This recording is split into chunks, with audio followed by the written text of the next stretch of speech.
Bonjour à toutes et à tous et bienvenue sur ma chaîne YouTube Les Petits Pois Dorés. Je suis ravie de vous retrouver pour vous présenter le tutoriel de la réalisation de mon album qui s'appellera Mini Mud Day. Voilà, donc c'est un album que j'ai réalisé pour ma sœur puisque nous avons participé à l'événement Mud Day à Nice Côte d'Azur. L'année dernière, on s'est éclaté et du coup j'ai décidé pour Noël de lui réaliser un album sur ce trip que nous avons fait.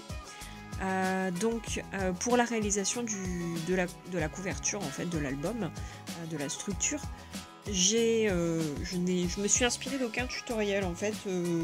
J'avais déjà une petite idée de ce que je voulais faire.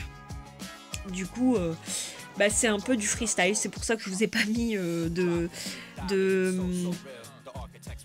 je vais pas trouver le mot, de mesures spécifiques parce que en fait je le fais en fonction, comme je vous l'ai déjà expliqué, je réalise mes albums généralement en des mini en 15-15, donc c'est pour ça que j'achète des pads 15-15 également. Donc vous pouvez partir sur une base d'à peu près 15 cm par 15. Comme vous pouvez le voir, il est carré en plusieurs parties. Et donc pour les pages, en fait, la seule un peu originalité, c'est que j'ai réalisé des doubles pages 2 par 2 avec à chaque fois une tranche, donc la reliure centrale. Pour la première page je pense de mémoire 1 cm, et la deuxième page, donc la page intérieure, de 4 mm pardon, de moins, donc 6 mm pardon, de largeur. En fait, j'ai laissé, j'ai fait une reliure intérieure de taille différente afin que si je désirais mettre des embellissements en 3D, les pages ne soient pas collées les unes aux autres et qu'il n'y ait pas une perte d'espace, quoi. Donc, comme vous pouvez le voir, c'est pratique parce qu'en fait, comme j'ai réalisé des doubles pages, j'en ai réalisé 4, donc en fait, et qu'elles sont reliées 2 par 2, j'ai à chaque fois l'exemple à vous montrer déjà fait, et ensuite je me sers de la deuxième double page pour vous montrer le détail en fait de comment j'ai procédé. Donc j'ai tout simplement découpé des bandes en longueur, donc de 30 cm, enfin à mon avis, étant donné que les pages sont des 30,5, ça doit être 30,5. J'ai réalisé une reliure donc centrale sur laquelle j'ai marqué, donc vous voyez, le centre de la reliure.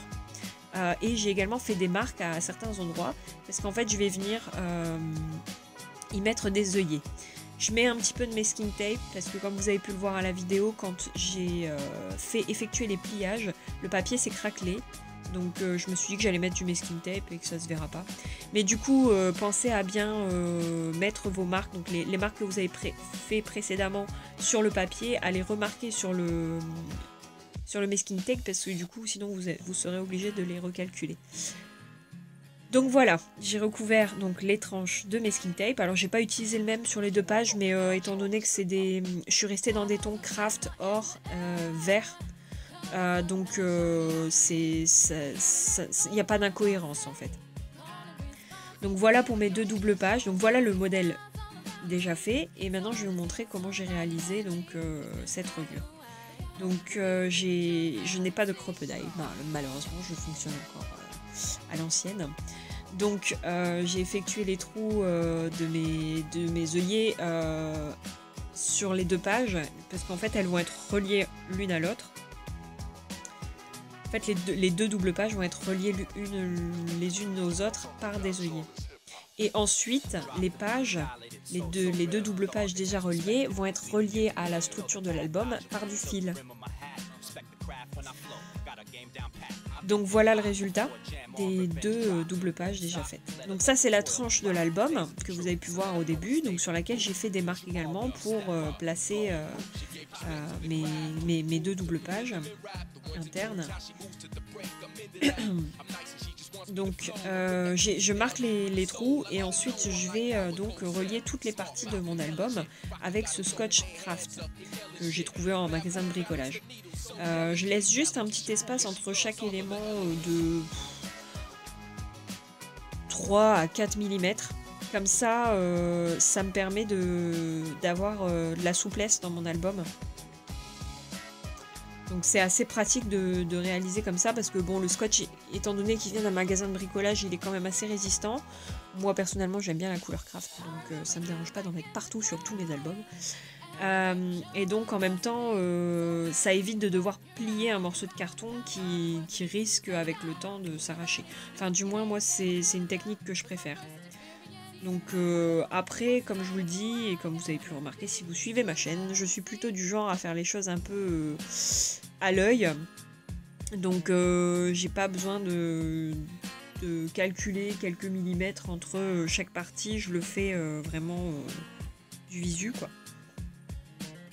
Donc comme vous pouvez le voir, je rajoute un petit morceau, donc j'ai rajouté une petite partie pour vraiment faire une espèce de clapet qui se referme sur la couverture, sur la première page de l'album, enfin, sur la couverture de l'album. Ça sera purement décoratif, vous pourrez le voir, ça n'aura pas d'utilité pour refermer l'album, ça sera vraiment juste décoratif. Voilà, donc ça c'est la structure de l'album. Je termine donc juste en marquant donc les trous pour les œillets que je vais venir mettre. Et ensuite je vais passer donc juste à la décoration, enfin au fond de la couverture en fait, le fond principal. Donc pour cela j'utilise du papier craft, un craft un peu plus clair en fait et un papier assez fin.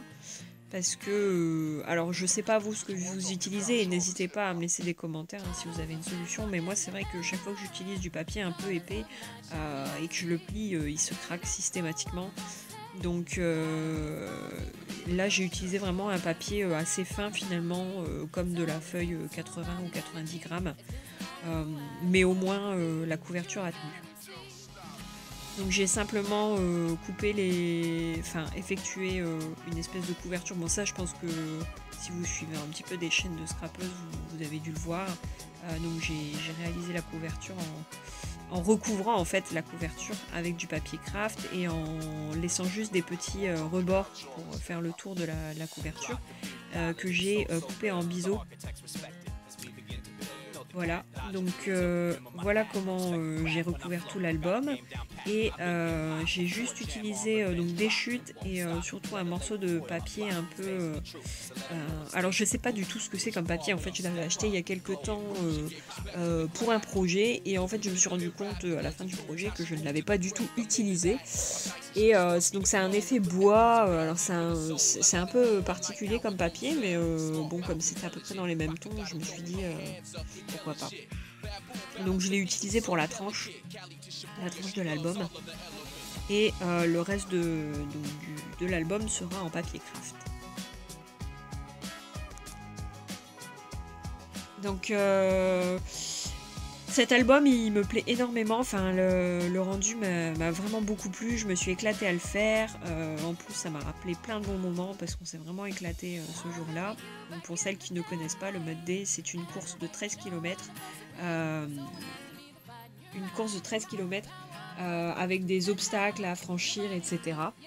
Donc faut le faire en équipe, ça a lieu un petit peu partout en France et voilà quoi, vous dépassez, vous surpassez et c'est génial. Donc voilà le résultat. Je reviendrai avec une nouvelle vidéo pour vous montrer le résultat final. Vous voyez à l'intérieur j'ai juste mis un papier un peu look vintage et je vais rester dans ces tons là et vous verrez le résultat est super. Merci d'avoir suivi cette vidéo, j'espère vous retrouver très bientôt avec la vidéo résultat.